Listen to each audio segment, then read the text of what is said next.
অনেকক্ষণ পরে চান্স পেয়েছো, বলো। মাননীয় প্রধানমন্ত্রী, আমার নাম রাহুল রাহা, আমি নিউজ 24 টেলিভিশনে কাজ করি। আপনাকে একটা গানের লাইন মনে পড়লো বলে মাইক্রোফোনটা ধরলাম। আচ্ছা, গুড। 96 সালে আপনি নির্বাচনের আগে একটা প্রচারণা চলছিল বাংলাদেশ বিক্রি হয়ে যাবে। তখন আমাদের বড় ভাই লুৎফর রহমান রিটন একটা কবিতা লিখেছিলেন যে ইদানিং শোনা যাচ্ছে বাংলাদেশকে কারা নাকি ভাই বিক্রি করতে চাচ্ছে। বিস্মিত এক দোকানি বলে একই কথা, হায় আল্লাহ, বাংলাদেশকে মাপতে লাগবে কত বড় গাড়ি পাল্লা।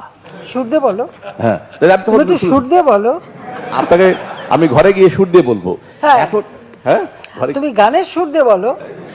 সুর দেওয়া আছে, এটা সুর করেছি এবং আমরা বিভিন্ন কালচারাল অর্গানাইজেশন যখন গিয়েছিলাম আপনার পক্ষে, এটা আমি আপনার বাসায় গিয়ে সুর দিয়ে শোনাবো। এখন একটা প্রশ্ন, সেটা সবাই হচ্ছে, শুনতো।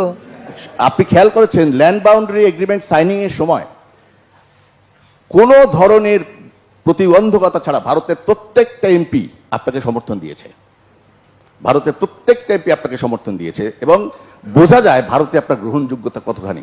এটা যদি ব্রিটিশ আমল হতো আর আপনি যদি নির্বাচন করতেন, ফলাফল ভারতের জন্য কি হতো কে জানে। তো অভিন্ন ল্যান্ড থাকতো। ফলে আমি বলছি যে আপনার জনপ্রিয়তা ভারতে এখানে।